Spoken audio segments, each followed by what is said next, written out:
Tan Sri Datuk Dr. Muhammad Hanifah, founder, executive chairman, and pro-chancellor of MAHSA University.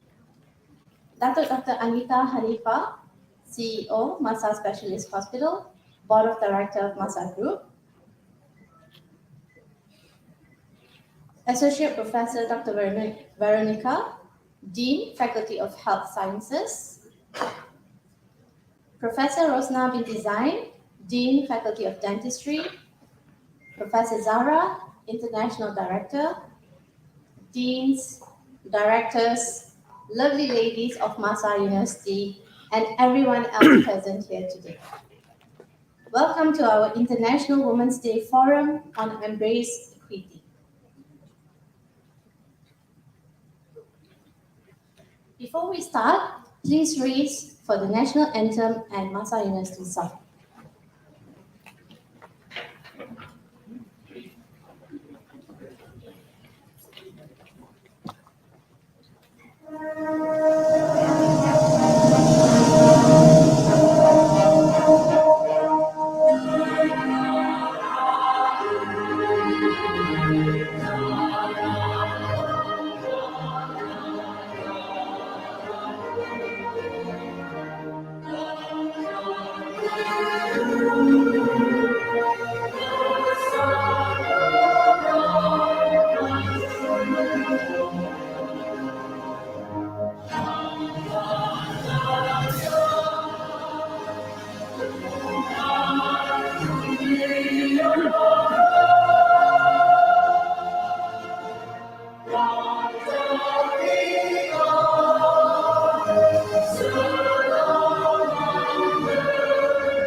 Menggapai cita, mengutarakan impian.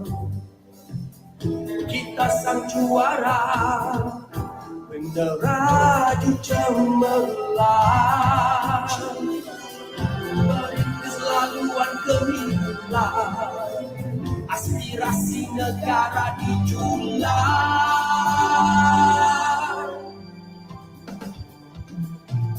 Semakan keyakinan seluruh warga, kita mantapkan jaringan antara bangsa. Di sinilah dia profesional berjaya. Kitalah kita di pentas dunia, Universiti MAHSA, lambang kejayaan.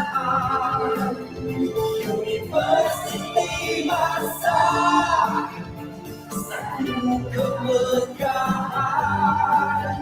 Universiti MAHSA, menuju kemakmuran. Universiti MAHSA, bersih pilihan.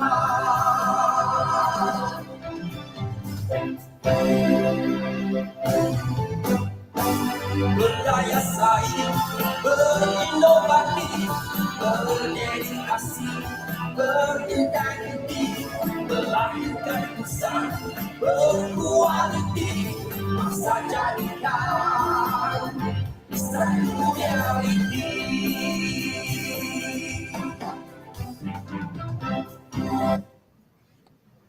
Right, thank you. You may all be seated. Right, today is a very special day for all of us women. Yesterday, actually, but then we're doing it today. All right, so we celebrate women all over the world for their love and sacrifices that they do to make this world a better one for everyone to live in. International Women's Day is celebrated every year on the 8th of March. This year, MAHSA University is celebrating the achievements of women and acknowledging all the women present here in this wonderful event today. Just for your information, we started off today with Bollywood Zumba over at the futsal court. And now we are here for a forum beautifully organized by Dr. Chitra Lata. I do not need to share much about Dr. Chitra, as everyone knows her already. So without further ado, I'd like to call upon Associate Professor Dr. Chitra Lata Ramalingam for her opening speech.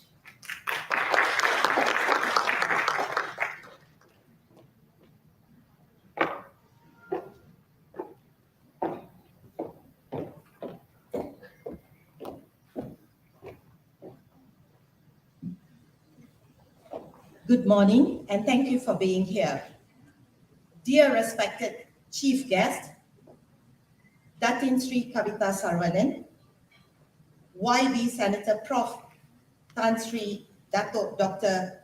Haji Muhammad Hanifa, Guest of Honor Panelists, Dato Dr. Anita binti YB Senator Prof. Tan Sri Dato Dr. Haji Muhammad Hanifa, Mrs. Priya Shimi, Ms. Kokila Vadivelu, Deans, Professor Rosna, who's also our panelist, Deans, Deputy Deans, Head of Schools, Directors, and fellow MAHSA colleagues. Welcome, ladies, to this special get-together on International Women's Day and this year's theme, as mentioned by Hema, Embrace Equity.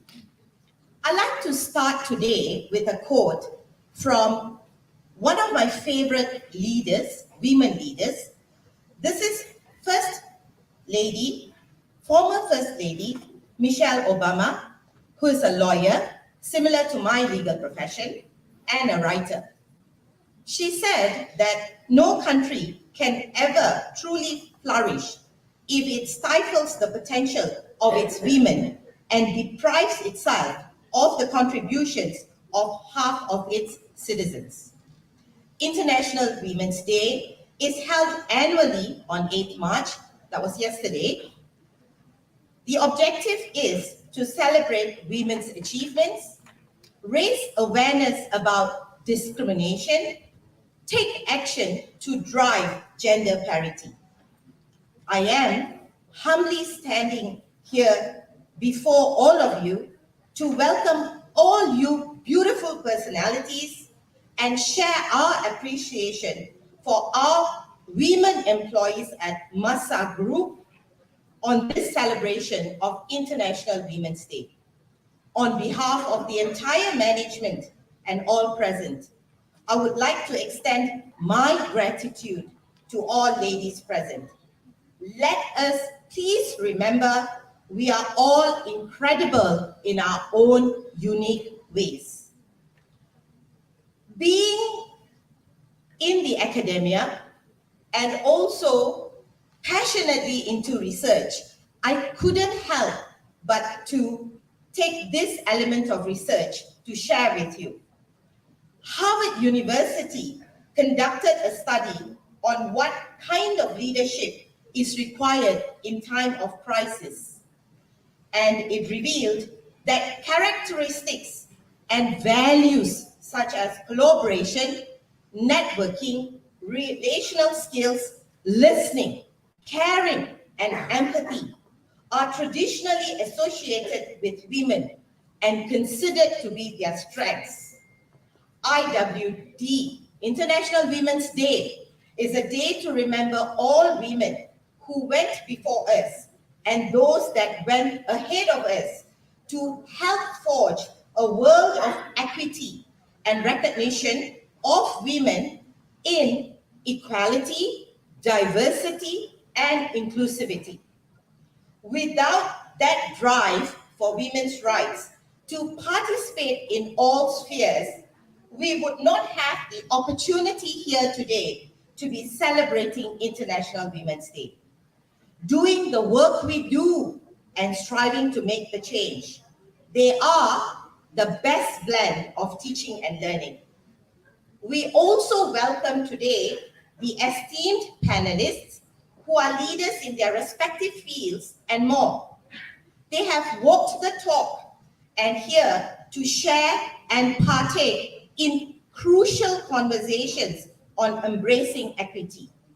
Through this of sharing of transformative ideas and stories, we women can lead the systems to change wherever we are. This will move our small community to place of true justice and inclusion, the very essence of embracing equity to make the actual change. I welcome you once again today and express my gratitude to womanhood. Thank you. Thank you, Dr. Chitra, for the insightful speech. Now I'd like to call upon YB Senator Tan Sri Dr. Muhammad Hanifa, Founder, Executive Chairman, and Pro-Chancellor of MAHSA University, to give his keynote address. Can I have Dr. Chitra to accompany Tan Sri, please?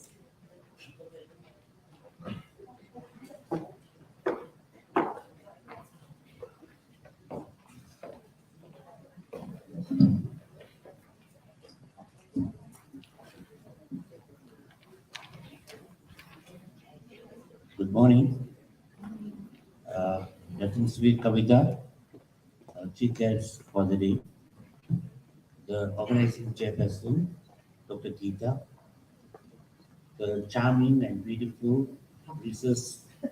World, and we also have another charming and beautiful Bar Council, first Bar Council, Bar member, Slamu, and all the beautiful and charming women of MAHSA. Poor one man here. No, two, not three, two. Where is the other one? The handsome young man here. Oh, okay. So one there, one here. It's a nice thing to be here amongst all the roses. They say the thorn among the roses. Anyway, thank you very much for inviting me to give the speech. Actually, I am honored to be speaking to all present on this International Women's Day. Today, we are here to celebrate the social, economic, cultural, and political achievements of women. And we recognize the work that still needs to be done to achieve gender equality. Is it true? I don't know. I am proud to say that at MAHSA, we are committed to empowering women and promoting gender equality.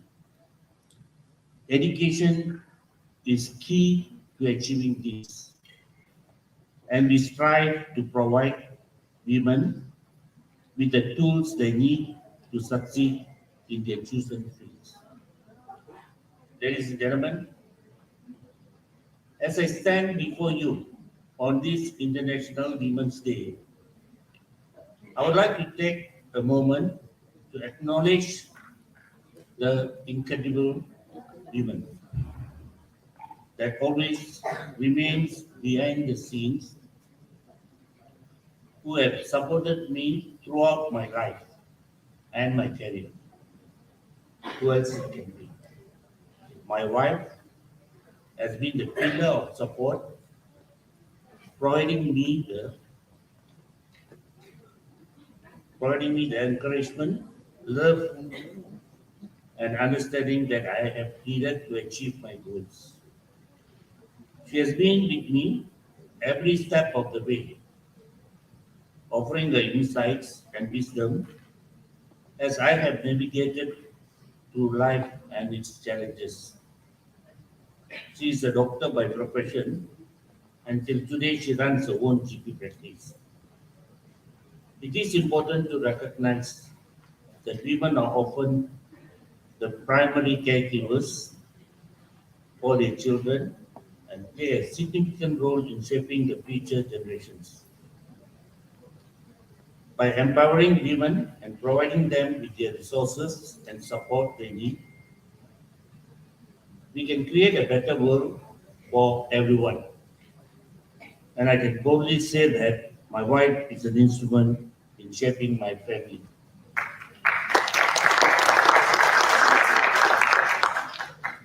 But it is not my wife that has made a significant contribution to our university. Women have played a vital role in the success of MAHSA, from our faculty and staff to our students and alumni. They brought their unique perspectives, experiences, and talents to the university, helping us to become the institution we are today.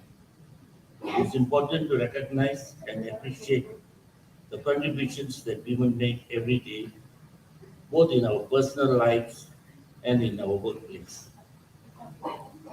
At MAHSA, we are committed to provide women with equal opportunities for success. We have programs and initiatives in place that are designed to support and empower women, including mentorship programs, leadership development programs, and scholarships for women. As we celebrate the Women's Day, let us remember the women who have come before us. Let us remember the women who have come before us, who have fought for the rights and opportunities we are enjoying today. And let us also look to the future and work together to create a world where every woman has the opportunity to achieve her full potential. Thank you.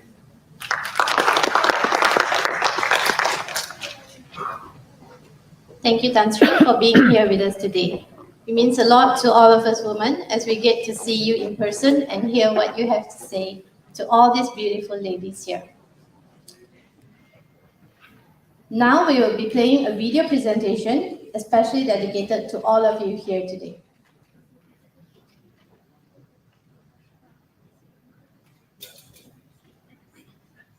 Equity. It aims to ensure fair treatment, access, inclusivity, equality of opportunity, and advancement for everyone while attempting to identify and remove the barriers that have prevented some groups from fully participating. Equality, the quality of being fair and impartial towards all parties, the right and just treatment of everyone. Equality is the goal, and equity is the means to get there. It's a common trend nowadays to advocate gender equity, diversity, and inclusivity. This leads to women's empowerment, ultimately achieving and accomplishing that women are on equal footing as the next thing. It seems like gender equality is the solution to all the problems created by the huge divide between genders. But history itself has also proven that when women are empowered, they can accomplish anything they set their minds to, whether it is in business, education, politics, or any other fields. How do you think any of us got to this point in the modern era? Do our achievements necessarily mean that we are better than men? Does it also mean that men have become less important than women? We all have fundamental biological, mental, and emotional differences that we can never change. But those differences make us unique. We all agree that having gender equality is important, but to simply advocate and apply it for the sake of necessity is not the way to produce the desired result. This is where gender equity has come into play. And here's the fun fact. It has been around for centuries.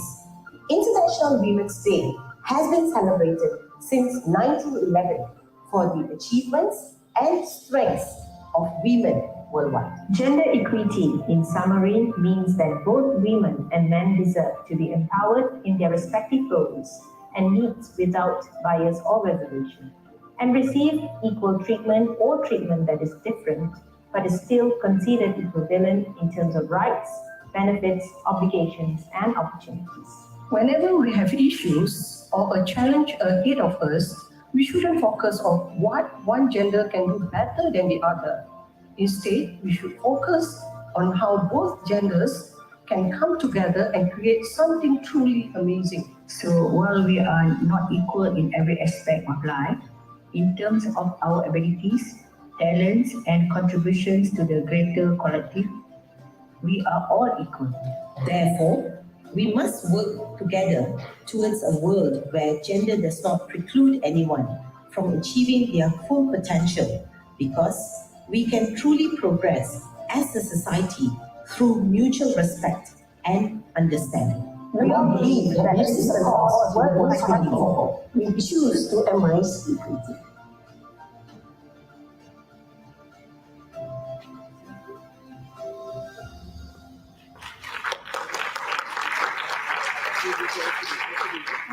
Thank you. As Embrace Equity is our theme for this year's International Women's Day, we are going to start with the forum shortly. Firstly, I would like to introduce our panelists. Our first panelist for today is Dr. Anita Hanifa. She's a consultant general and laparoscopic surgeon with a special interest in bariatric surgery. She is also the CEO of MAHSA Specialist Hospital and the board of director of MAHSA Group. Dr. Anita studied at Manipal University and served in KKM for 17 years. She is a mother, daughter, a wife, entrepreneur, avid cook, and she has a love for arts. Dr. Anita is the founder of the Heal Well Expo, which will be launched soon. Please put your hands together to welcome Dr. Anita on stage. Dr. Chitra, please join the panelists on stage as well.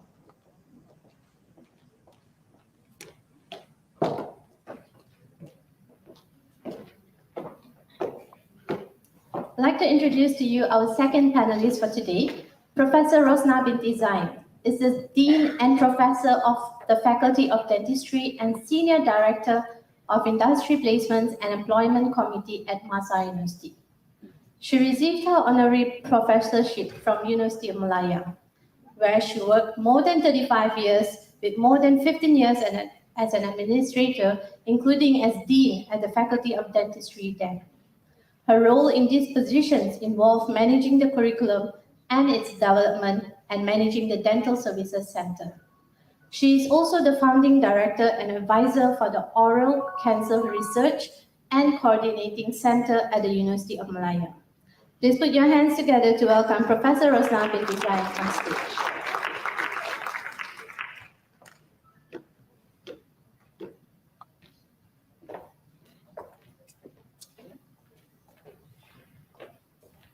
I'd like to introduce to you our third panelist for today, Mrs. Priya Simi. Is an enthusiastic and social entrepreneur and a philanthropist who actively advocates for various social and environmental issues. At the tender age of 24, she won the title of Mrs. Malaysia World for the year of 2019 to 2021 and emerged as one of the top 20 contestants in the Mrs. World 2020 and a semi-finalist top 15 in the Mrs. World 2021 beauty pageant. Mrs. Priya Simi is also the president of Persatuan dan Kebajikan Sains Malaysia. Please put your hands together to welcome Mrs. Priya Simi on stage.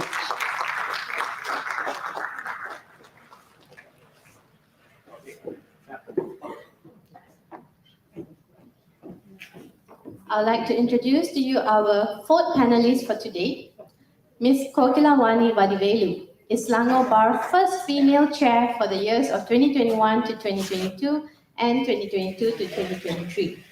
She is also the Selangor Bar representative for the year 2023 to 2024. Ms. Kokila is also the Child's Rights Committee chairperson at Bar Council. She was crowned Miss Asia Millennium Universe for the year 2020 to 2021. Prior to that, she was the title winner of Miss Malaysia Indian Global in the year 2011. Please put your hands together to welcome Ms. Kokilawani Vadivelu.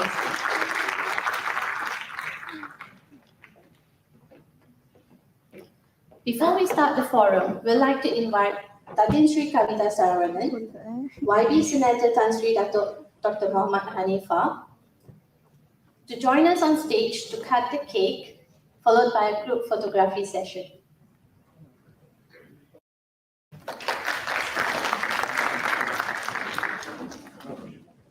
Could we have the deans to all on stage, please?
Thank you, everyone.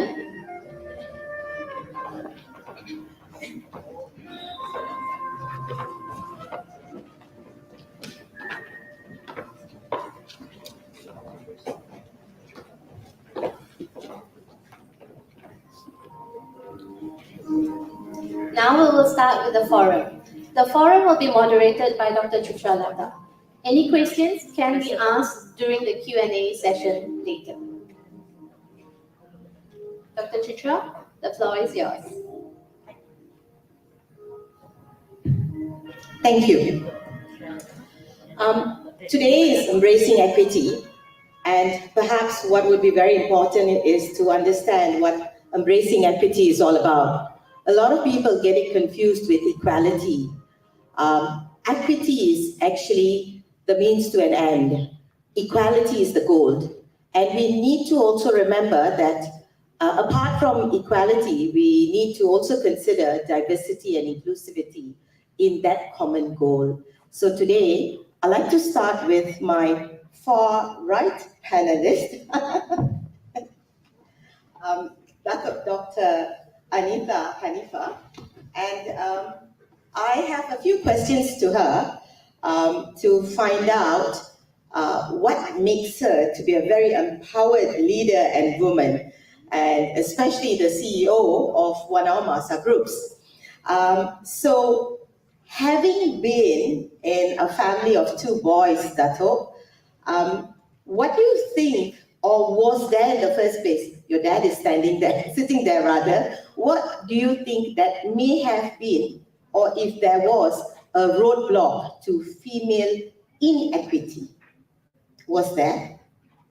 Well, personally, I wouldn't think that personally, right? Personally, I don't think that I viewed any of the obstacles I faced to be due to my gender.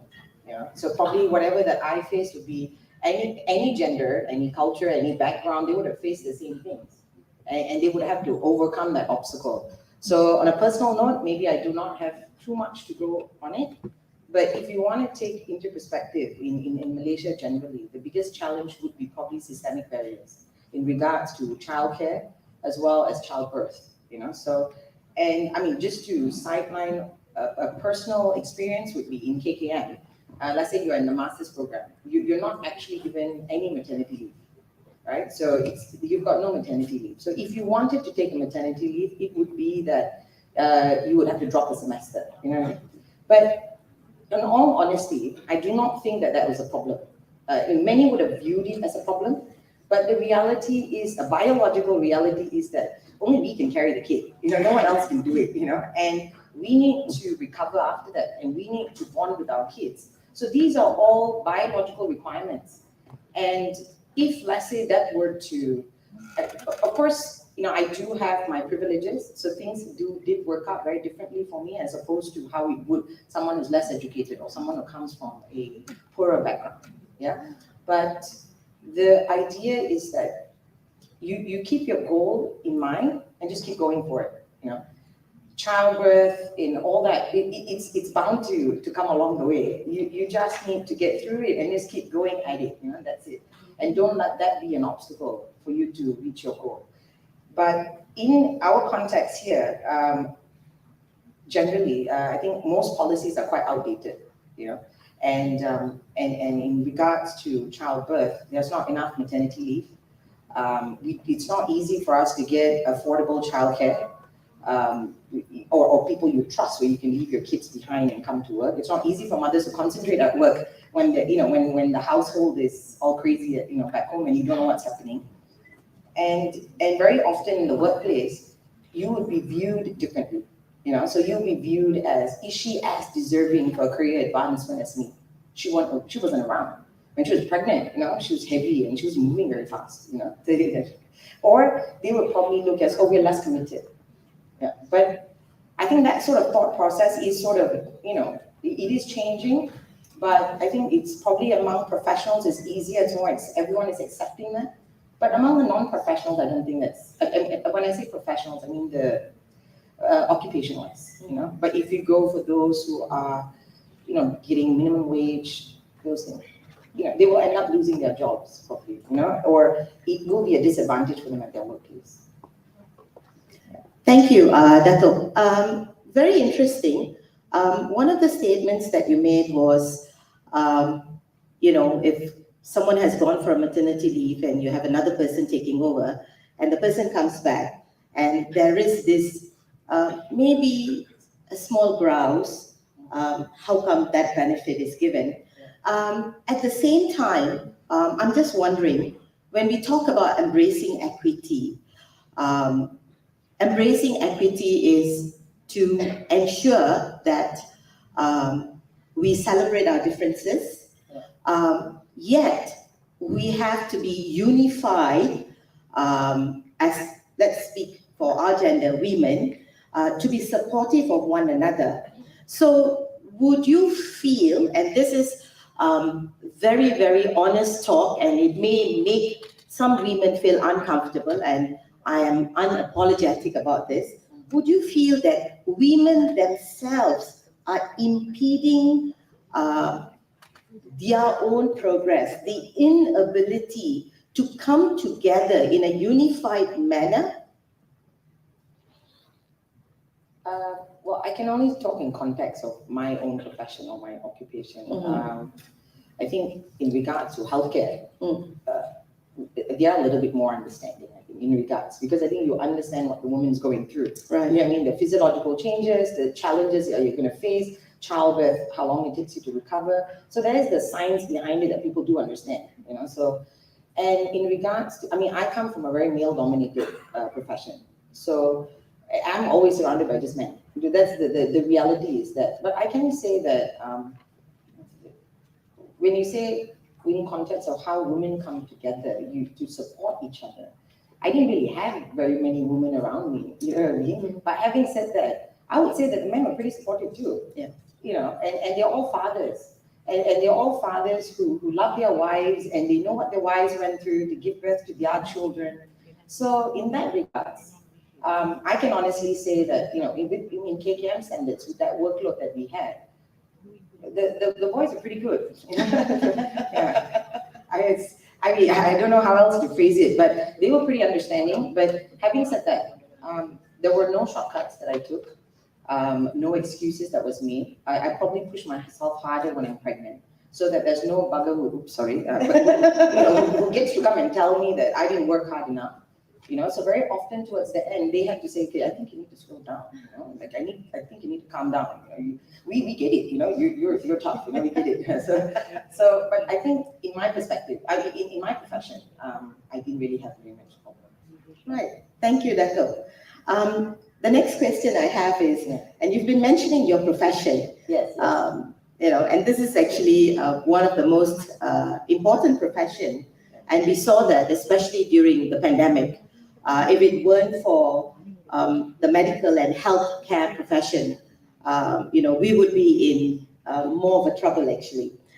So my next question would be, you've been a student of medicine, So, what would have been the challenges that you may have faced as a student? You've spoken to me about your profession whilst you're working as a student, to be on equal footing, right? Maybe dissecting the cadavers, perhaps, and what would be the future advice that you could give to some of the parents over here, the mothers over here, who aspire their kids to send their daughters to the field of medicine? And what do you think they need to educate their children on the initiatives of equity, diversity, and inclusivity activities? I hope I'm not putting too much pressure. Yeah, okay, this is a lot. This is a lot. you just say. I'm going to try to cover it. Okay. I'm going to try my best. But I mean, well, come again. See, I am the only girl in the family. I don't think it was ever a problem being an only girl. I was also the youngest in my class through primary school, secondary school, and university. I was always the youngest in my class, a good 2-3 years younger than everybody else. Oddly enough, where did I fit in better? Probably my dad being there, he wouldn't know even, but I actually fit in with the boys better than I did with the girls.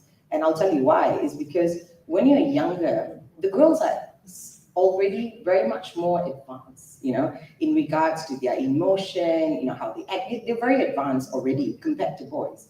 And then I'm the youngest in the class, so there's a big gap between me and the girls. We weren't in the same wavelength, both of us, all of us. But the boys were the ones that were more accepting, where I fit in a little bit more better, because probably our wavelengths fit, our maturity level was the same. And having only brothers at home, probably I felt more comfortable. Like, I knew how to relate. I didn't know this side more than that. And how that helped me in my pursuit in surgery, and like I said, it's male dominated. I'm not going to talk about being a medical student, because I think when it comes to studying, girls do it way better than boys do generally, and I don't think that you need to give any particular advice for the girls, because generally we're rather focused in our goals. We don't really get swayed very easily, and we can keep going at it, But I think in regards to workplace is what I would probably want to say something, just to give you an example. Okay, surgeons are type A characters, Generally, surgeons are type A characters. They can be vulgar, they can be loud, they can be all these things. But that's just how my profession is. Majority of men are like that. But if, let's say, they're actually okay with girls being with them, I can say this, they're actually very okay. But I think they're just uncomfortable around us. You know what I mean? It's like, if, for example, you go to the OT, it's a high pressure situation. You're doing a case, you can start bleeding, you can make a mistake, you go down a line, you can't turn around. So, but generally they're quite harsh, rough. You shout, you scream, that's the kind of high pressure environment that we're in every single day. But if you're a girl that crashes and you're there thinking about, how can he talk to me like that? Why is he so mean? Why do you use these bad words and all that? The next time around, they're going to be uncomfortable saying, because that's how they treat the boys too. It's not that it's exclusively treating you like that. They just treat everyone like that, because it's a high pressure situation and people are very different. They're not themselves in high pressure situations. And if we as women don't understand that different scenarios require us to be a different way, if you're going to be, I'm going to give an example. If you were to cry about it or tear about it, or maybe the next time you see your consultant, you don't look him in the eye and you walk away, it's like, oh, he's coming here, I'm walking down that corridor, that sort of thing. The next time he goes in, he wouldn't want to bring you along. Or if you did bring along, he's going to be polite with you and say, why not, I come and help you. And you wouldn't get that opportunity to operate and go through that difficult situation to get better in your career. So very often, I feel that, and I see my female colleagues, and I can tell you that's the main reason, that because we're not able to, not saying not able to, but you need to find that level playing ground, the balance. If you're always expecting everybody else to change, to to modify the way they talk or the way they behave just to you. That's not going to happen. Sometimes you need to do the other thing, because if I wanted to be a surgeon, I need to be tough just as much as any boys are. And I can tell you I'm just as tough as any boys are, I'm very confident, I can tell you that. Any of my colleagues, you meet them, they'll definitely vouch for it, so. But I think that would be my advice, meaning that don't use our gender as an excuse to move forward, to be weaker. Don't use it, because in reality, we are actually much stronger emotionally. I'm maybe not so physically, but emotionally and mentally, we are much stronger. So I just keep that in mind. Thanks, Dato. This is actually really interesting because you've just shed some light on the equitable healthcare perspective. And I do understand that, I guess, irrespective of being a male or female, it's the idea of collaboration together. Just want to let you know that it's not only the medical field, and Miss Kokila will attest that we too have beautiful languages. And I'm learning to censor that quite a lot. But I have to say, Dato' Shari likes me for that. So, talking about this, I think what is actually very important is, it's very important for us not only to be courageous, but the idea of being brave, to identify our strengths. So once you've known your strengths, as what you have shared with us, that, at the end of the day, we may not be physically strong, but certainly we are mentally strong. And that, I think, will go a long way. I mean, just to add, that this empowerment and education, it actually comes from home. It has to start from young. And it has to start from home. Yeah. You can put in all kinds of policies out there, for women, and trying to make it easy. But that's not going to work out if it doesn't start from the household. Sure. And I can tell that personally, I do consider myself rather tough, right? And I can say that's because of them, and that's because there was never a time in my life that I was told that I could not do something, never. And it was probably always only told the opposite, that I could probably do more and even better than the boys. And that's what I've been told all along the way, whether it's from my mom or whether it's my dad. So it doesn't mean that there was no doubts throughout my journey. It would be like, once you do med school, then you're like, hey, what, can I do this? I want to do surgery. Can I do this? Can I have my kids? And every time I'm pregnant and I'm going through my exams, there are always doubts. That you're always going to have doubts along the way. And then, when once, of course, it's because we're a family, and obviously, we need to inherit or whatever it is, but we've got the hospital coming up. And in my mind, I'll be thinking, what the hell I know about administrative work? And I've only been clinical for the last 17 years. And now it's 19. And then we're just looking at how would I fit in? How will I be able to fill this position? You'll have lots of doubts. But I've always had them say that, of course you can. You know what I mean? Of course you can do this and way more. Or my dad's favorite line is, you're my daughter, so it's very much true, but the thing is, they do it because you're your parents, and that's what all parents do, right? But every time you doubt yourself, the only person that can actually pump you up is actually your parents. I actually don't think anyone else can. No third person can do it. No one down the road you have a little conversation can do it. It has to be at home. Yeah. Thank you, Dato'. Just before I let you off, but please stay seated. Could you just share with us what's happening tomorrow? Pretty interested. This is, I think, the Healwell Expo, isn't it? So if you could just share with us a little. Okay, this is sideline marketing now. Okay, no, just joking. So we're doing a health and wellness expo for the next 2 days on the 11th and the 12th. It's in PJ MAHSA Avenue. It's our first expo. And just to put in perspective why we're doing this, if for travel, you've got the Mata Fair, and then you've got KL Wedding Expo, you've got Pet Expo, but in reality, we think about it, we don't have a health one for the public, for the general public. And most of conferences or expos are focused on healthcare professionals. not the general public. So what we're trying to do is we're trying to create a platform that's fun. We want to remove fear, and where everyone can come in, any ages, and get free screening done.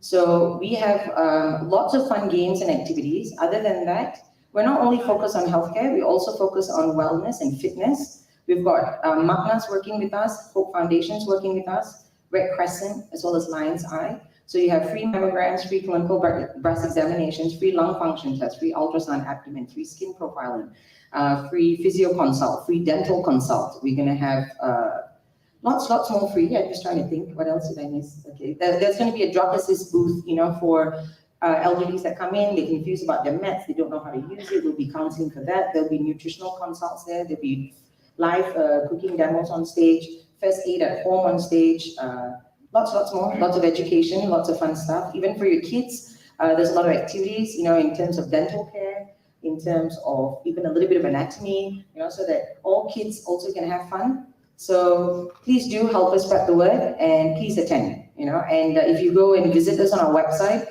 I'm trying to say it out, but I'm going to say it wrong. So I'll share with the group later. I think it's healwellexpo.my. I think that's our website. Please do visit us and claim your free tickets. Thank you. Thank you, Dato. Thank you very much for the insightful sharing. I'd like to call upon my extreme left, Miss Kokila. Just a small introduction. Miss Kokila was my student not so long ago. I'm not going to tell you how long, but not so long ago. She was my law student, the undergraduate, doing the law degree program. So I'm especially proud to have her here, sharing with me her success, because this young lady has come a long way. I would say beauty with brains, yeah? So Miss Kokila, being a lawyer,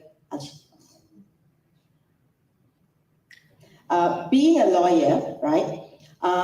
Perhaps you could share with us what would be a good legal framework, because we're still developing our legal framework, and when we talk about equity, people are so bent on processes.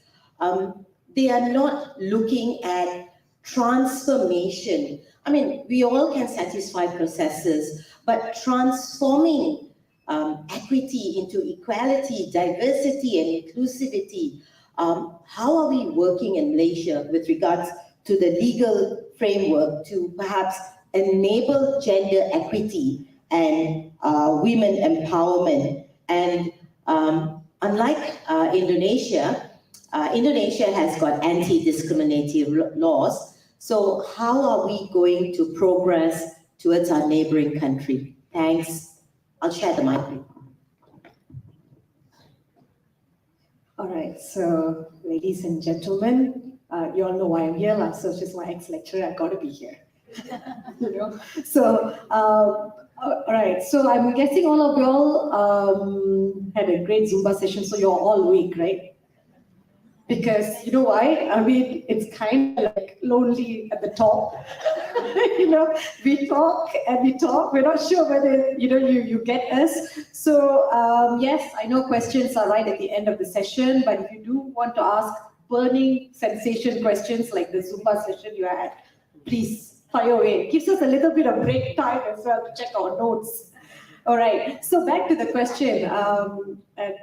I personally think law being the second oldest profession of the world. So you know that there's going to be a lot of one-sided, because at that point, there were many laws that prohibited women from working. I know my question was, how can we move forward? But I think a little bit of background, Ms. Moderator, would be good to know where are we and how we're going to get where we want to be. Yeah, all right. So I think what was interesting is I wanted to share the statistics with you. I know statistics is boring, but you all are in the applied sciences, right? So I'm sure you do more statistics than I do. So I wanted to share this. I lost my dad. So when I was 13, so I was just looking at this law, and do you know there are still 43 countries that prohibit women from working, and there are 19 countries who basically say that you're not the widower, that you inheritance, when someone passes away, you inherit. Yeah, I see a lot of nods, so they are listening. Can I have some nods on this side too? So just so we know where because she's going to mark me, guys. So please help me out here. So if she's not going to call me back to MAHSA, it was 19 countries who said that widows actually get less inheritance, and this is law. This is law. So you can see how one-sided this has been, and it's been there for a very long time. And many other laws. I wanted to share this other statistic with all of you that around 1/5 of economics restrict women's agency and freedom of movement, and this 16 economics actually accord lower evidentiary value to women's testimony, and this really got me a bit upset, because that means your testimony in 16 countries is lower estimated compared to your male colleague. And that is worrying, okay? But all hope is not lost. I'm a very positive person. I love Malaysia. So I don't know whether anyone saw the budget. Anyone budget? Yeah, that's the way. Come on, guys, I just praised you all. More. Come on, just pretend it's okay. I'm going to give you a summary anyway. It doesn't matter, So, so the budget, I must share with my co-panelists and Ms. Moderator that it was very, very, very heartwarming. Okay, I know this because I was forced to give a talk. But there was especially three types of proposals that I particularly like this budget, and I think you will too. I think kind of also answers my co-panelist, Dr. Anita's concerns, because of course we have law now. Maternity leave is extended from 60 to 98 days. That is 38 days extra. That's new law, and that law has already been passed. We have anti-sexual harassment bill it's a law. I think it was passed in November 2022, last year. That is amazing because most private employment companies in Malaysia do not have, we only have like code of ethics, and many of them do not even employ it. They do not even subscribe to it. And that is very worrying. Big companies, small companies, GLCs, MNCs, all included. So this anti-sexual harassment laws that was passed by the government November 2022 was amazing. Have some time to read it. There's a little tribunal who will actually sit, headed by the minister, who will look through your complaints. As a lawyer, of course, I have my views on the enforcement, but that we will save it another day. I also that in line of that. So this budget, back to this budget. So there was three things that I liked: the daycare centers for mothers who it's difficult. Like I think like what my first panelist, it's kind of tough to beat her because Dato's thing, because we come from two different professions. But I personally feel that the daycare centers for I think they're planning to increase it by 80%, if I'm not mistaken. Tasca, that's my reading, 80% all over. So you can then send your kids to the daycare center nearby your office or nearby your home. Yeah, there was another great initiative, which is the Back to Work Mom program, and that was amazing because a lot of mothers, single mothers included, who have then stopped working to take care of the kids, can now come back to work because there's a huge incentive by SOCSO. That's something that you all want to look out for. Speak to your mom. I mean, if you all have single mothers who just want to come back to work. And the last one was, of course, something that I advocate, child pornographic laws. We have the Child Act. We have the Sexual Crimes Offences Against Children Act, but this child porn is something that is huge, and that going to be proposed in the and maybe debated in the upcoming budget. It's welcoming. So you're still with me, right? Not boring yet. Yeah. Okay, I see claps now. Yeah, that's what I'm talking about. Lovely sari, by the way. So I personally think we are progressing.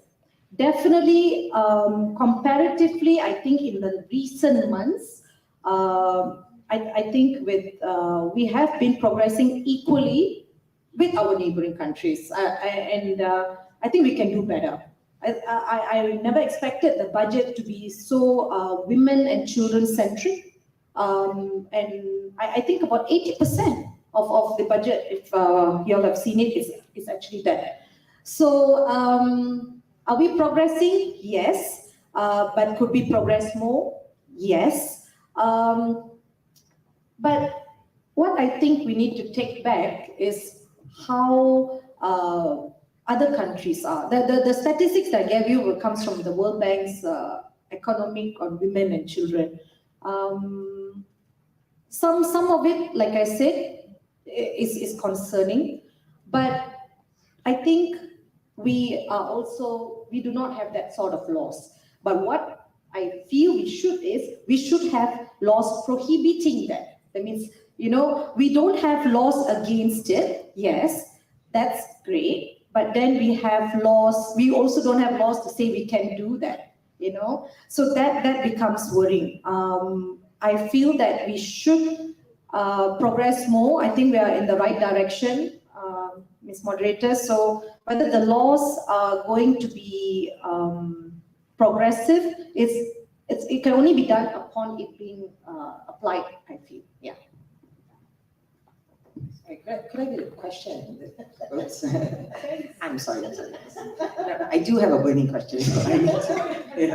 No, in regards, like all these laws are passed, right? And all these updates you're telling us. And I'm personally not aware of some of what you mentioned, Yeah, I mean, I'm personally not maybe not so up to date, but what I mean, from my healthcare experience, majority of these issues are among the lower socioeconomic group, those that are not that educated, those do not have access to these resources, all these knowledge, all these laws that are being passed, all these policies that are being placed.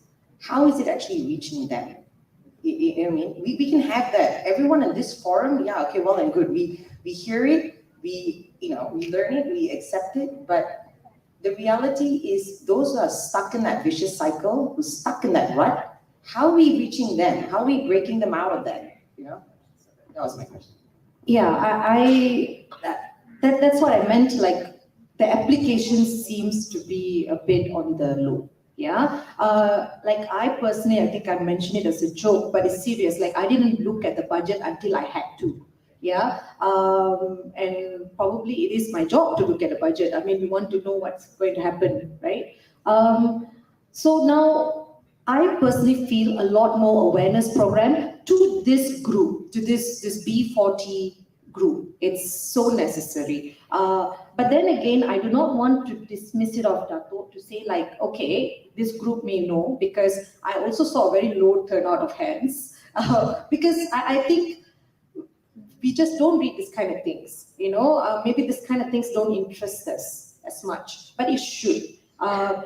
That's why I used to watch this one Tamil movie that I think until today still resonates with me, is this particular guy, the hero of the movie, decided to come up with a law rights book. Like every time there's a new law, he actually puts it up. And I think that sort of thing will help, just like basic, like one-liner. You can now go for leave if you're pregnant for 98 days. Simple. Everybody gets it. The lower group understands it. And of course, execution, because now we're coming to this whole, like, I think that I also had a burning question for you. Payback time. I'm kidding. No, I personally felt like, the My Sejahtera app, how was it reaching to the non-smartphone people. I mean, because they were not allowed to go out, they couldn't get groceries, I was just wondering, I mean, like, so this is the problem. I think we sometimes cater only for a certain class of group, and that is worrying. We shouldn't, because we should look at it as a point, but maybe you can also help me answer the question. Maybe not in specific about the act. I'm not sure whether I can expand on that. But during the pandemic, that group of, I mean, it was a mess. I can tell you, all the hospitals everywhere was a big mess. There's no other way of explaining that situation. So we would have a lot of pathetic situations. People coming in very late. We only talked about COVID-related deaths during the pandemic. No one talked about all the other diseases and how way more people were dying. Cancers coming in at a later stage, not at stage 1, but instead, because of the pandemic, we were getting more 3rd and 4th stage patients. People coming in severely septic. I mean, you're already ill, but because you didn't want to go to the hospital, you're scared, there's no access to transport, etc., that they will come in a very delayed stage and they won't make it. So yes, on the outside, the press just talks about COVID, all the death, but there's so many more people that were dying. There was so many more morbidities happening during that phase. So how did we do it? How did we tackle it? We weren't. We were just fighting to survive every day. So whoever that did come through the doorsteps, whoever that did end up in front of us, we tried our best to help them. So it was more damage control. It was not really, I would love to say that we did things way better. I would like to say that everything was under control, but it wasn't. Yeah. Thanks. Thanks, Dr. Thank you. Thank you, Dato. Thank you, Ms. Kokila. It's actually very interesting because what you have spoken about, the progress of women, it sort of strikes a note in my head that I guess it's about time as women, we looked at not so much the systemic barriers, but we need to now make structural changes. Hence, we're always concentrating on the processes, but we are not looking at the broader picture. And the broader picture that we have to look at would be looking at gender equity from an asset perspective instead of deficit perspective. And I think that's very, very important. And Dato was very good because she didn't sugarcoat the reality. She basically stated what was real, and I think that's very important for us to also understand this. So I think what would be actually very important would be the transformative structural changes that we will actually have to do. And thank you both so much. And I'm going to turn myself to Mrs. Priya, right? Mrs. Malaysia, Mrs. World. And the question that I would like to put to you would be, in your capacity as Mrs. Malaysia, Mrs. World, I'm sure there would have been huge obstacles.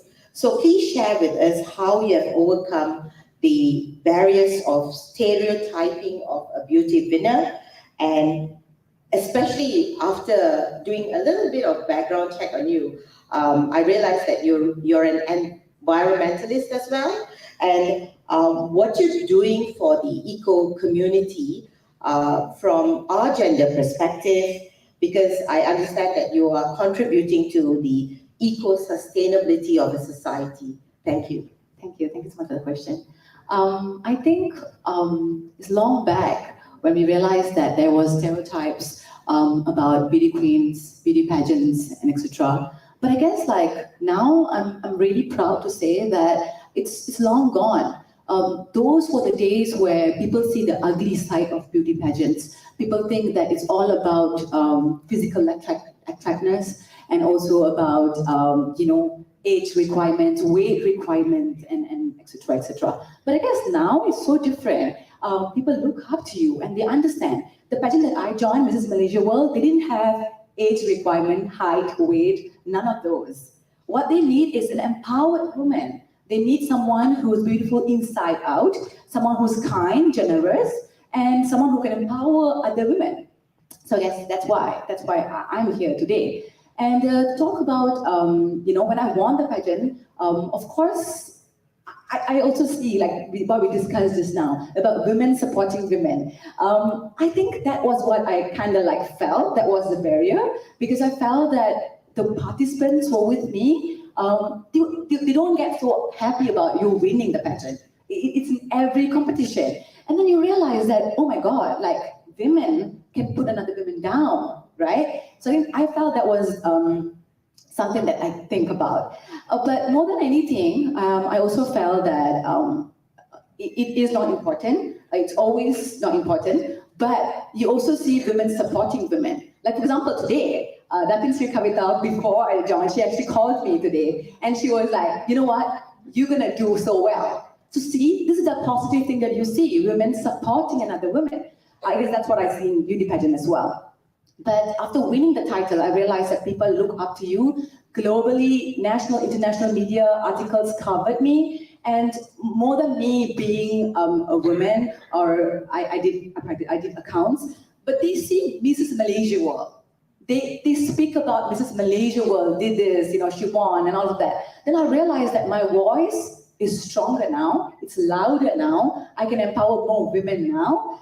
And then I realized that no, there's no stereotypes anymore. People don't look at beauty queens because they're just beauty. People actually look up to you and they trust you and they want to follow you. So I guess that's the reason why my advocacy was actually independence for women, financial independence for women, because I personally feel that financial independence can eliminate a lot of social issues that women are going through, including gender-based violence and abuse. So that's the reason why I was advocating for that. And then I realized that we need to give platform for women to actually do that, to become their own boss. That's why I created Eco Queen. It's a marketplace, it's something like Lazada and Shopee, but it's only for ethical and conscious brands. So I want women to step up and become more independent financially, but at the same time, you're not going to make income without giving an impact. I want them to be kind to the world, environment, animal, and people. So that's the reason why Eco Queen is more on like, you have to make sure you are having your own brand, but at the same time, you are providing consciousness. It should be ethical, no cruelty, no animal cruelty, like it's all vegan and natural and organic. So I want to make sure that that is where we are heading to. Yeah, thanks. Thank you. What is actually very interesting about your sharing would be, I guess it's the issue of engaging with other women and building trust. That's very, very important. And the part about sustainability, could I then ask you whether it came from a lived experience that you want to ensure that the collective humanity actually supports the environment? Okay, so I think for me, my experience was actually small stuff. They had this Plastic Free July Challenge. It's something exactly like International Women's Day, right? We have this every year, and then we are sitting down here, empowered women sitting down here, empowering more women out there about the budget, about what's happening in reality. So those kind of stuff, they had Plastic Free July Challenge every year, and I kind of participated in that. It's actually basically just small thing, eliminating plastic waste on a daily basis, and to make sure that you see how much of waste that you're actually contributing. And then I realized that, oh my God, I am contributing a lot of plastic waste. Then you realize what is actually happening after that. How are we contributing? And then you read about the cruelty, animal cruelty, environment, and the products that we use. Everything involves how we are affecting global warming. And it's just more to it. But it's a basic thing when we start with Plastic Free July, but then you see global warming and you see cruelty, you see environment, you see planet is not ready for the future generation. My kids will not be peace in this world, those kind of stuff. And that's when I started it. And then I realized that we can go far. And of course, Malaysian, we are really kind of still back when it comes to environmental issues compared to other countries, to be honest. But yeah, that's why we are here to advocate and to create awareness on things that actually matters. Thank you very much. I'd just like to share that MAHSA, we are against plastic, and we have advocated zero waste plastic. And also, I'd just like to share with you the drinks in the glass is because we decided that we're not going to give you the plastic bottle. Oh my God, thank you so much. And we have now the paper type of water bottles. So we are really into this.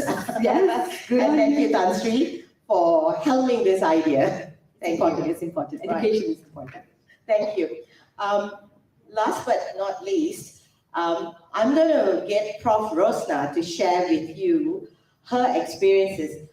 When I first came up with this idea of IWD, I wondered whether the questioning lines were sufficient, and of course, some of it was too many questions, you know. So when I spoke to Prof. Rosna, and I started to get to know her a little bit better during this short journey, and I realized that I don't need to really have any questions for her, because her lived experience gives us, you know, a very interesting perspective that I would like to term it as more prescriptive rather than diagnostic, because I am with doctors and healthcare people here, as well as the doctor here and doctor here. So I use the word more prescriptive rather than diagnostic, because that's what we're trying to do for equity. We're trying to look at it from a prescriptive approach rather than a purely diagnostic approach. Prof. Rosna, please. Thank you, Prof. Chitra. I'm not sure where to start. Okay, but after talking to Prof. Chitra, I told her that I'm not sure I can talk about equality. What's equity? But I've understood today, and I think I'm more into equity because I feel that in my world, dentistry and all that, and academic, I don't have any problem with gender equality. But I do see a lot that requires the process, the equity. And I concentrate on equity because I do have experiences. My life has not been a straight life, meaning that I'm always uphill. I'm uphill, downhill, uphill, downhill. And at every stage I learned. So from what I learned, I actually used it for my students, for my colleagues, and also to even work on to research that I've been asked to do in the University of Malaya for when I was there. So basically, I started from a family who is, you either say they are B40 and not B40. It's because I have a split family. I live with my mother, and that is the B40 at those days. But my father is earning something that's not B40. So it is, but what my experience was, I didn't have that educated environment. But one thing is for sure, both my father and mother have got high aspirations for me. All they want is, I want you to be somewhere. And definitely my father wants me to be a doctor. But I chose not to be because I didn't want to go on calls and all that. Okay. So anyway, throughout that, I went into dental school, and in Australia, there may be some a little gender bias perhaps at that time, but I don't think it's that much. It is more me, because coming from that environment, I was very timid. I'm scared of all the, we call them demonstrators. I'm scared of all of them. So I went through dental school, still being timid, and just learned to be a dentist. But as soon as I came back, I decided that the academic is my line. I never went again, all right? And then I straight away chose oral pathology because I had to go through dental school, try to pass. I mean, academically, I'm fine, but we have a lot of manual dexterity, which I'm not so fine. But there were people who, I can be treated as someone who is lesser than the others in terms of manual dexterity. But there were people who looked at me and decided to take me out and give me something special. I'll bring you back to the lab, and then only you get back to patients. You do patients at year 3. And just to give you the issue, we have to deal with a turbine that is 180,000 revolutions per minute. We can't go and do patients until you're confident that your hand skills. So once I get to the clinic, I was not confident. I was scared. But there were people who looked at me and said, I'm not the same as the others. Take me back, down and backward, and then bring me up. And I finished dental school. But when I came back, I definitely wasn't going to do the bread and butter dentistry. I went back to medicine, oral pathology and oral medicine. Okay? So it's you who chose and find your way, and there was people along the way who does it. Then I went to Ann Arbor, Michigan. I was the only postgrad student. I mean, initially there was 2, then I was 1. They were the one who pulled me out of the shell. And I think they actually looked at it and think that this is someone that's not the same as others, so we'll pull her out of the shell. I came back and I can't stop talking. Everybody was so amazed. So that's my first area that I find that I learned and I tried to apply to my students later. As soon as I came back, I was made to be an administrator, like 1 year after. So with having children, I'm an administrator, and I was not an administrator for only about 5 years. And I just keep going until I became dean. Okay? And again, I learned throughout. I met a lot of different people, and I was asked to develop the research in the faculty. So what I noticed is that people are all at different level, able to develop research. The faculty was so scared because they're young people, and you can't expect young people to just say, I want to do this research and do on their own. And yet, people are working in silos. This is another thing that we need to recognize. So I think we have to recognize and bring them back and almost force certain different projects to them and get them going. So that's one issue. Then as I became dean, I get students who comes to me. And again, I see this as they're not from the background that they're able to see things. So the great thing is that I was able to say to them that in order to move further, you have to see you want to do it. And therefore, when you want to do it, we can go through different paths and you can do it. So with the experience that I have, I actually was able to bring them out of the shell, and I was happy. I'm happy to say that my former students are now doing specialty. They are top specialists, and they come back to me and say, "You said that to us, and this is where we are." So these are really something that throughout the journey I had to evaluate. And I think just before I finish, I wanted to also talk about people, even, for example, my support staff. All those who aspire to be somebody, you can, okay? Because, for example, you started with a job. For example, our job is clinical assistant, and we take them and we train them. But do you aspire to be a dentist? Well, you can't be a dentist because of the entry requirement. But what do? I say, tell me what you want to be.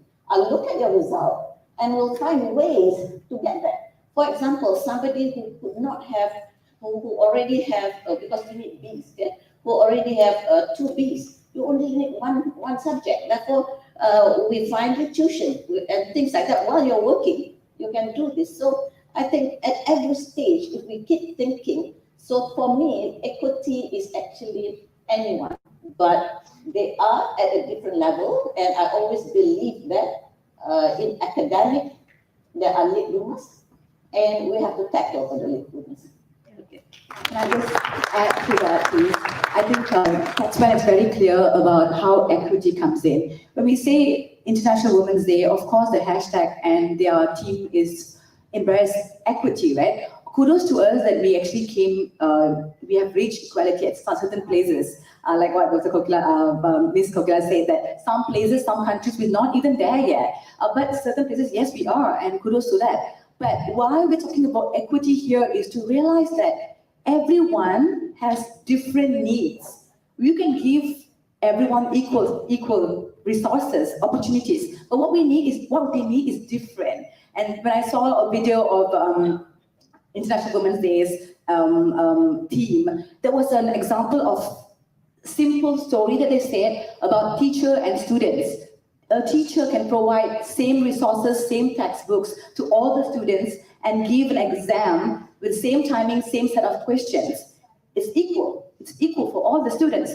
But when equity comes in is when you realize one of the students might not have breakfast in the morning, and one of them didn't have educated parents teaching them the subject one day before, and one of them is going through a real traumatic situation at home. So it's different for different people, and we think equal is important, but actually equal is not important, and that's when equity comes in. And that's when I think it's a social responsibility to make sure that you all work hand in hand and empowered women like this doing a platform or a venue or event like this to empower more people out there, to make sure that we know what we're talking about and you guys are all learning from it, you know? Thanks. Thank you. Thank you so much. I've also learned a lot in this journey of organizing this event, because when I first looked at the event and I had to share with Jennifer, and I said, I want to start this IWD, you know, and she said, okay, hashtag embrace equity. And being a law person, it has always been equality, you know, equality. So equity. So I started doing the homework and I realized that equity is actually the journey, and that's very important. And many people out there, and in fact, I have to share, and I think I'm being live streamcast, we are. There was a radio station yesterday that kept on talking about equality and equality and equality. I'm like, you know, well, I'm not supposed to say beautiful words.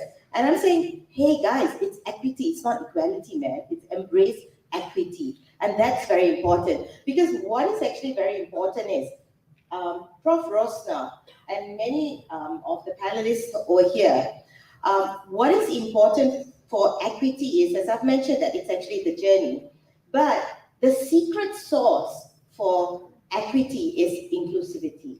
And you spoke about it, you know, Dato spoke about it, you know, Kokila spoke about it, and Prof. Rosna gave us example where she was in Wisconsin, was it?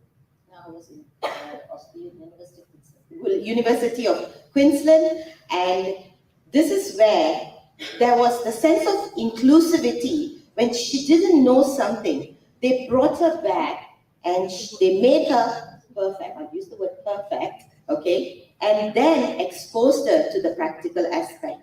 And that means there was collective responsibility. And only with collective responsibility will be able to embrace equity. I'd like to think perhaps embracing equity should be our Northern Star. You know, and I think that would be very nice if we could have that as the Northern Star. And embracing equity is looking at people's needs. It's not about universalizing it, because there's no one formula. There's no one magic formula, isn't it? Because we are all different. But only through embracing equity would be able to achieve inclusivity, diversity, and equality. Before I end, I'd like to ask whether there are any last words from my esteemed panelists.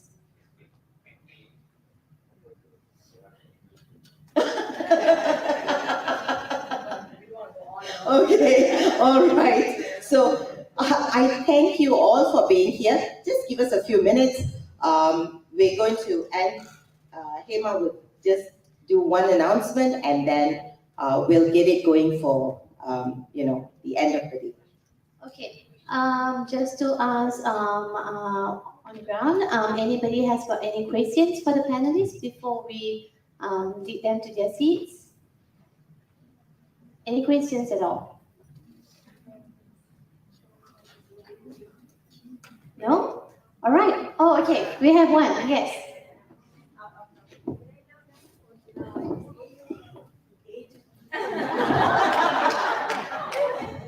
Boleh. So I'll come personal questions. We can have a chat over it.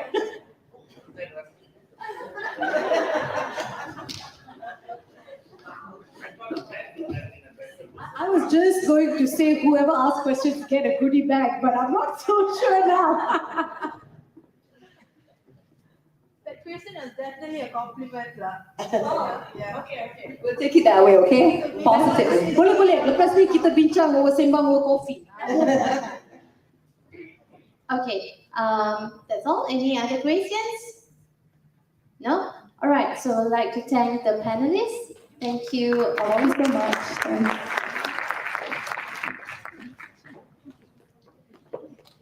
All right, can I have the ushers to just usher the panelists back to their seats, please? All right, it is indeed inspiring to hear all of your sharing today, and I'm glad to be spending my morning here today. I hope you all do too. A note that I take back is we are all responsible to empower ourselves and to empower other women. That is our journey. That is our responsibility. With this, I would like to call Dr. Chitralata once again to give her closing speech.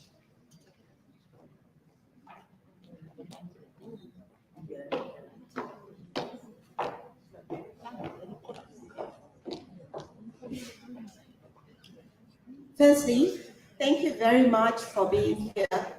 I am most grateful for your presence. And I'm glad that we have this honor of recognizing and celebrating our efforts on Women's Day. Today is a special, dedicated day for women, and therefore we owe ourselves to showcase our collective responsibility to appreciate and respect every woman present in our lives. Through self-realization and building trust, we must look at women's equity as an asset rather than deficit perspective. Your presence today is inexpressible in words, and so are your deeds.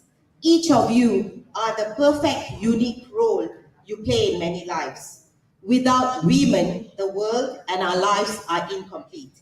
Therefore, we have to come together with humility and spirit to synergize equity. Let's leverage on our similarities rather than our differences. This means by looking at the cup half full instead of half empty and appreciating equity through the lenses of diversity, equality, and inclusivity. Lastly, mindful of embracing equity and therefore recognizing and appreciating equality, diversity, and inclusivity, please let me record my thanks for the support from YB Senator Prof. Tan Sri Datuk Dr. Muhammad Hanifa, absent my GMD, Datuk Dr. Sharil, the COO who had given me the fullest support, Prof. Dr. Kesava Allah, Mr. Param, who has been there day and night for this event, the Group HR Director, and my MAHSA male colleagues for the teamwork in materializing this event. Thank you everyone for being part of this occasion. Once again, happy Women's Day to all you courageous and incredible women. Thank you all. Thank you, Dr. Chitra. Right. We're just gonna have a few more things before we end. Can I invite YB Senator Tan Sri Dr. Muhammad Hanifa on stage to just present a precision gift to Datin Sri Kavita Sarawan.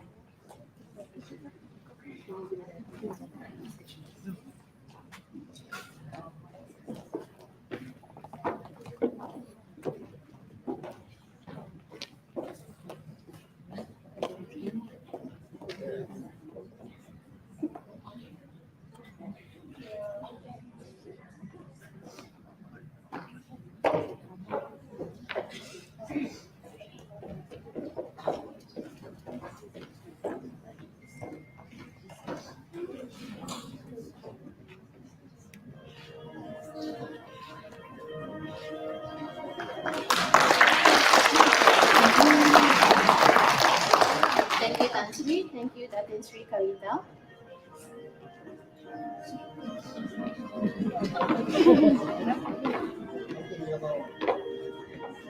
Can I invite Dr. Anita Hanifa on stage, please? Dr. Chitra will be giving out the appreciation gift.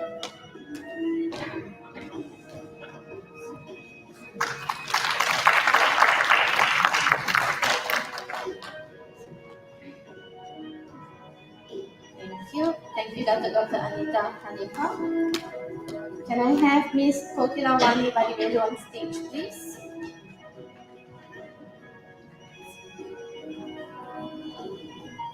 I'd like to invite Professor Zara, International Director, to give out the appreciation gift.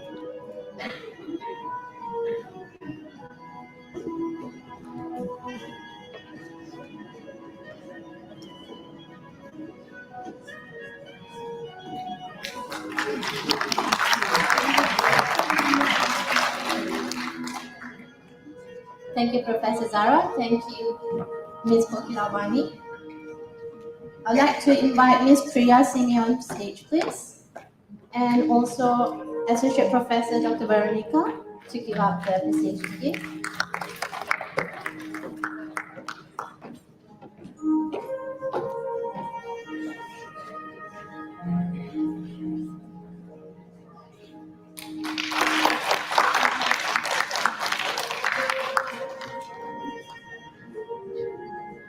Thank you, Ms. Priya Singh. All right. Dr. Veronica, please stay on stage. We just have one more. Can I have Professor Rosna with design?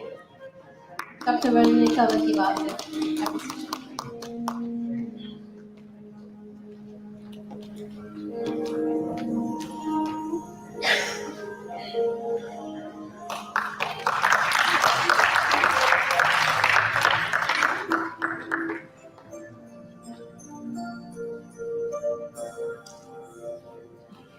All right. Thank you, everyone.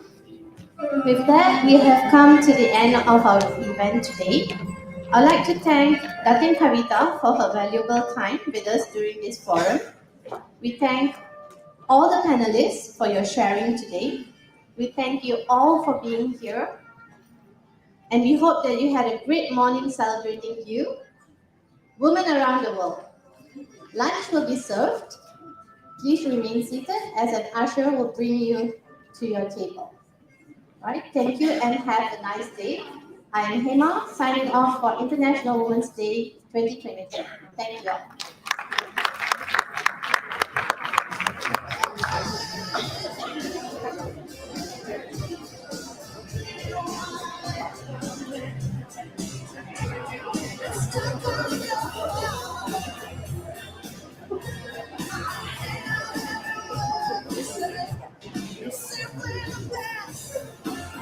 I'd like to invite the panelists back on stage.